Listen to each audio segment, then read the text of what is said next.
conjugal pastimes of Radhika and Madhava, and their qualities, names, and forms. The spiritual master aspires to relish these at every moment. I offer my respectful obeisances unto the lotus feet of such a spiritual master.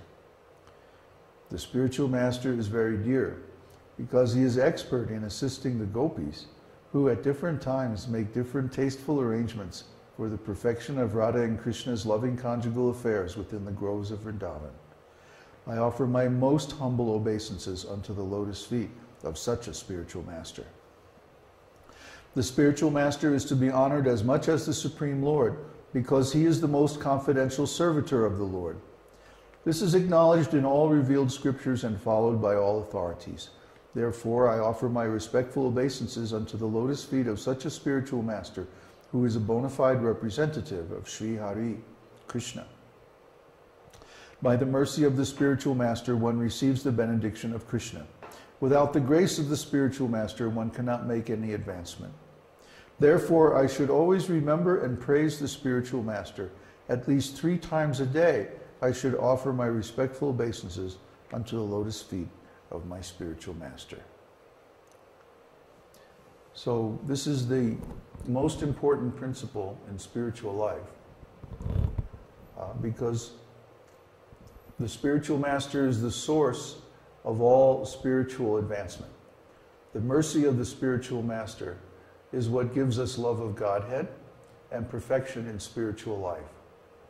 Spiritual knowledge, the blessings of being engaged in devotional service, and even the chastisement and punishments sometimes of the spiritual master is actually mercy.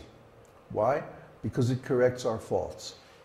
We all need someone to correct our faults. No one is faultless. So everyone needs to have a relationship with a spiritual master, and that relationship begins by bowing down and paying obeisances to the spiritual master. I do this myself and have done it for more than 40 years, so it hasn't hurt me at all. In fact, it's helped me very much. By the obeisances to the spiritual master becomes obligated to the student, to the disciple. He sees the disciple making so much sacrifice and working so hard to serve him, then naturally his mercy is invoked on that disciple.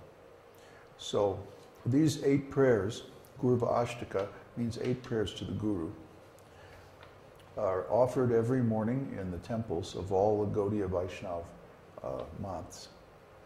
And it reminds us of our real position. Our real position is that we're always servant of our spiritual master.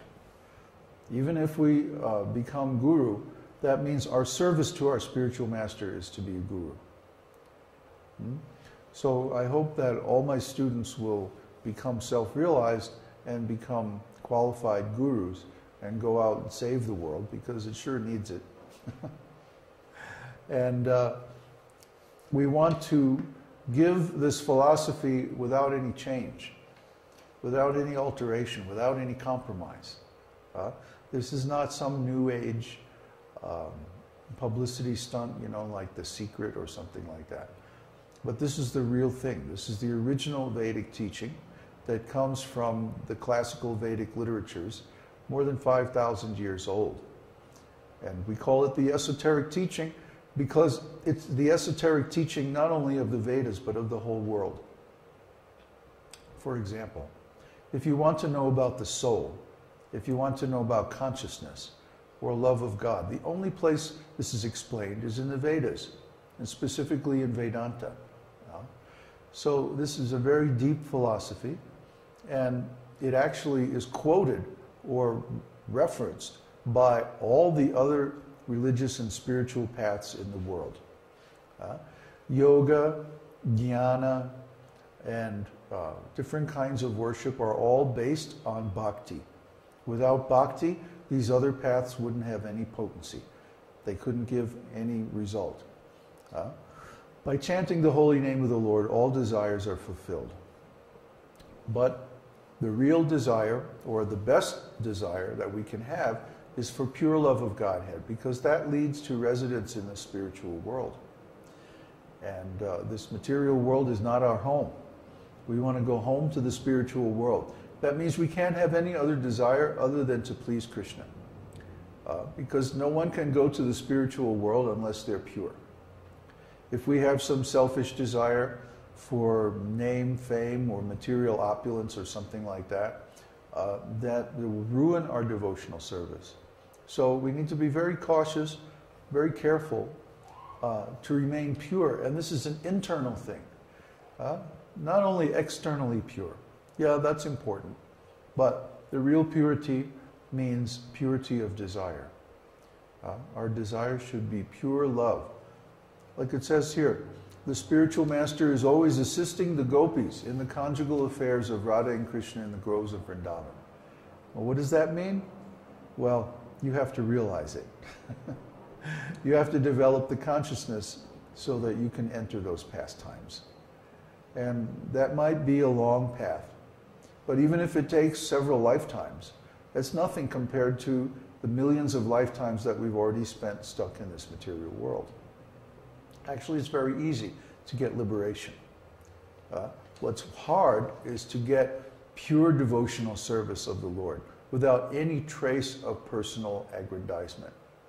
That's very rare. That's the rarest thing in the three worlds. So we should always keep our aspirations very high. Just like Prabhupada used to say, if you go hunting, then hunt for the rhinoceros. The rhinoceros is the hardest animal to hunt. So that way, if you fail, then even the consolation prize is very wonderful. So even if we fail to develop pure love of Krishna, even the consolation prize, which is liberation in Vaikuntha, is very wonderful, very beneficial. And from there we can make further advancement. So, I hope you all are happy and well engaged in spiritual life today. Today we're going to look at the two shlokas from Śrī Viṣṇusahasranāma that we posted last week,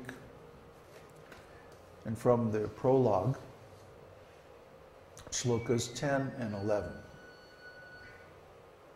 There's Krishna playing his flute now, you hear? We should talk about The painting? Yeah, we were going to say something. Oh, I was going to show it.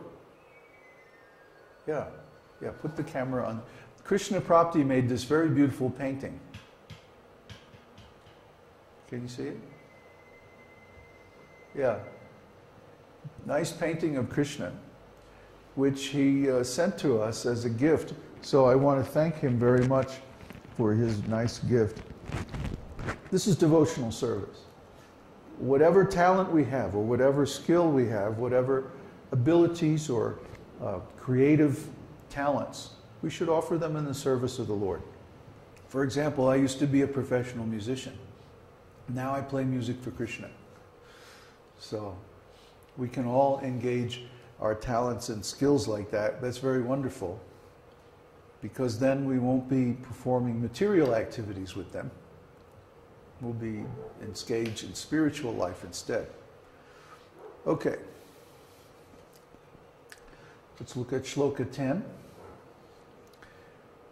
Pavitranang pavitrang yo mangalanang cha mangalam daivatam devatanang cha bhutanang yo vyayapita.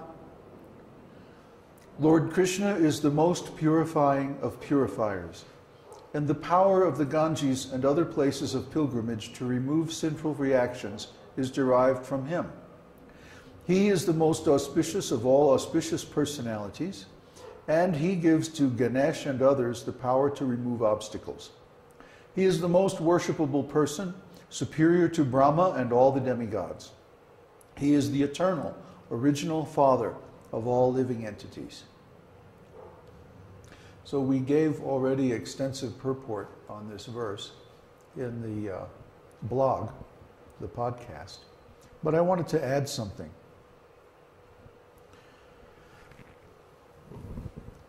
Pavitram means pure. Pavitram, so pavitranang pavitram. Of all purifiers, he is the purifier. He purifies even the pure. So anything which is pure, for example, the Ganges.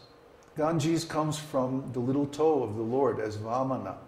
When Vamana Dev appeared before Bali Maharaj, Bali Maharaj at that time was the emperor of the whole universe. He had conquered the universe, actually taking it away from Lord Indra and become the ruler. But because he was coming from the family of the demons, Lord Indra was very disturbed.